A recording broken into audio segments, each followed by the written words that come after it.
Hello everyone and welcome to another episode of Terraview Talks. Well, today I'm very excited because I'm talking to Dr. Reiner Schultz. He is a professor at the Department of Viticulture in the Geisenheim Research Institute in Germany, but he's also one of the first scientists to research the impact of climate change on wine.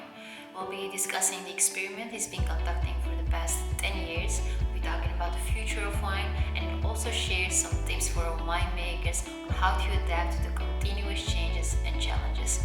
Stick around and enjoy the interview.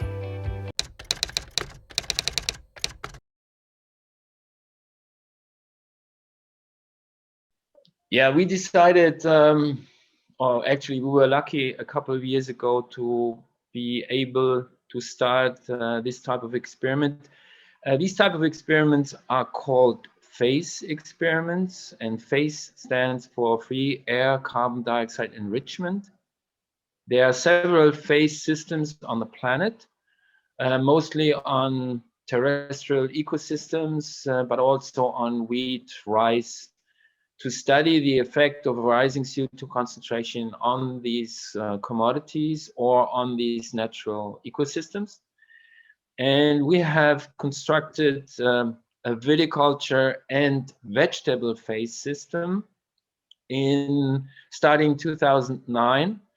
You cannot buy these type of infrastructures. You have to construct them, you have to develop them, and it's really highly challenging in terms of controlling, automation, precision, and things like this. But it basically mimics the CO2 concentration we are expecting by the year 2050. So it's not doubling or any of these type of very artificial experiments. It's very realistic in terms what we will see in the relatively near future. And 20% more CO2 concentration means we are currently at about 410 so-called ppm, parts per million, and we will be at around 490, somewhere around this by the year 2050.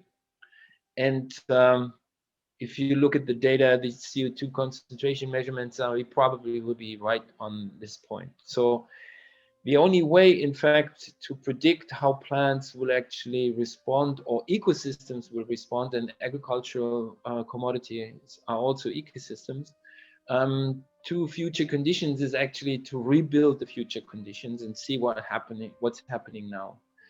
And so that's why we established this system. It will run for at least 8 more years. So you need a very long-term perspective, because ecosystems are adapting to those changes, and you need to give those systems time.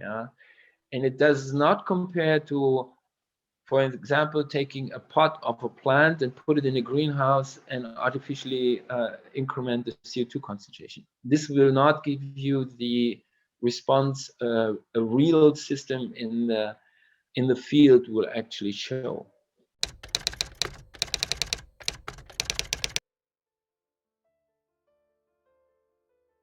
With CO2 concentration rising, you expect that plant photosynthesis is increasing, which means growth is increasing, yield is increasing. So, but that was not a surprise, because you can actually deduct this from all the experiments which have been done previously. However, there are some aspects which seem to be very interesting and novel, and which we did not expect to see in the way we see them. I can give you one example. We study one insect as an example, because you cannot study all the insects in this type of system, as an example, and we use Lobeza botrana, which is the grapeberry moth. We can control the grapeberry moth with so-called pheromones. So we don't really need insecticides anymore, but we use this insect to see or to study how the insects will develop under these type of conditions. And what we found is these type of insects make different generations, usually maybe 3, maybe 4. But we found already just the CO2 effect is that Lobeza botrana makes one additional generation. The larvae become on average 25% larger. They have more weight. And the reason for this is that if you put CO2 in a plant system, you increase the carbon to nitrogen ratio. So if a plant or an animal needs to feed on this biomass, in order to get the same amount of protein, which is consisting of nitrogen, it needs to eat more because the carbon to nitrogen ratio is larger. So it's basically, in effect, it needs to feed more, gets heavier, and that might be one of the reasons the generation number will change. So we're still continue looking at this phenomenon, but for instance, if you want to have a practical outcome of this, we could already predict that based only on the CO2 concentration change by the year 2050 at the latest, we would need these type of dispensers, pheromone controlled system, which would at least last for one additional generation. So that could be the message to the industry who develops this type of compounds. What also happens, we are still looking at this in our system, but we know this from what we call a sister system on Greenland of a neighboring university, one of the longest running type of systems of this type. And what they found is that the microorganisms in the soil, the composition of those microorganisms change, which leads to an increase in the release of nitrous oxide, which is also a greenhouse gas. By theory, we would have expected a decrease. So things like this can only surface if you really run those type of experiments for a long time, because you can imagine if the microorganism population doesn't change from today to tomorrow, so it would take some time. And there are probably more effects we will see in the near future, where we can actually deduct from, okay, in order to, say, minimize greenhouse gas emission systems or greenhouse gas emissions from a vineyard, we would need to develop this and this type of strategy. So this is basically the setup, and we will increase this setup by implementing a heating system in the soil, because one of the effects of climate change is that the soils are heating up. So just to try to combine those different effects to see what might actually happen within the next 5 to 10 years in these type of systems. It's complicated, but it gives you results we would not have expected. On the other hand, another result which seems to crystallize itself from these experiments is that, contrary to theory, where you would predict less water use by plants because there's more carbon in the air, so plants actually respond to the CO2 concentration in the air. They know that there is more CO2 in the air, so their stomata close a little bit, so they're still very effective in taking up carbon from the air, but they lose less water. This is the theory. It has been shown by many, many different plants as an effect of CO2. However, if we look at the entire system and we look at entire plants and measure how much water is consumed, it looks like actually there's more water used, which may be related to that the growth is differently, that it's faster, and so forth. So a lot of bits and pieces. Yeah, one simple thing is, if you want to minimize the temperature on the afternoon side, normally a vineyard runs a row direction north to south if nothing else is limiting the slope or the structure of the field, but normally it's north-south, which means the low temperatures on the east side and the high temperature is in the afternoon side and the west side. Yeah? If you turn that north-south vineyard row direction by a couple of degrees towards the west, you will slightly increase the morning temperature, which is okay, but you will decrease the afternoon temperature.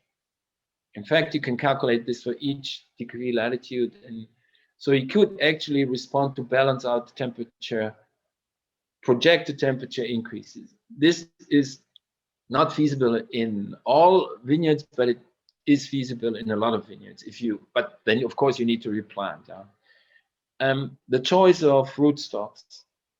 If you plant today, your vineyard, if we say, okay, a vineyard is there for 30, 40, 50, even more years of production, then you can actually, then you have to make the decision today what this grapevine plant is seeing in maybe 30 or 40 years. And the choice of rootstock is very important because not in all cases are you capable as a grower to supply, say, irrigation water. And that issue will become more difficult to answer if the competition through other agricultural commodity will be increasing, because the resource water is a limited resource. So we only have 1% water on the planet which is actually used fresh water, which can be used. So that issue is tricky. Then in a lot of regions you observe that your grapes are ripening earlier. They are ripening during parts of the season which have higher temperatures. They have more alcohol. They have less acidity. And you can adapt your canopy management in the vineyard, reduce the canopy surface area so you delay maturity, things like this. In agriculture, I always say that agriculture in general, or viticulture, we are not a coral reef which cannot defend itself, but we can actually adapt and even contribute to mitigation of some of these effects.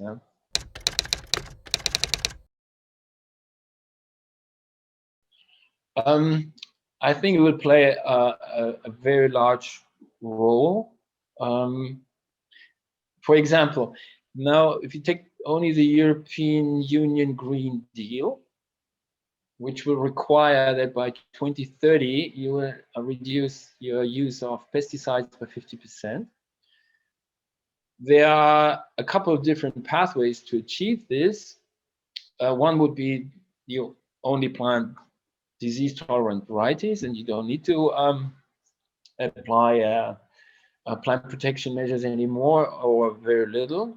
That's one thing. But the second one is also to improve technology, to make it more efficient, to reduce the amount you need because you use technologies which are on the point, or drones for remote vineyards and things like this. There are other developments ahead.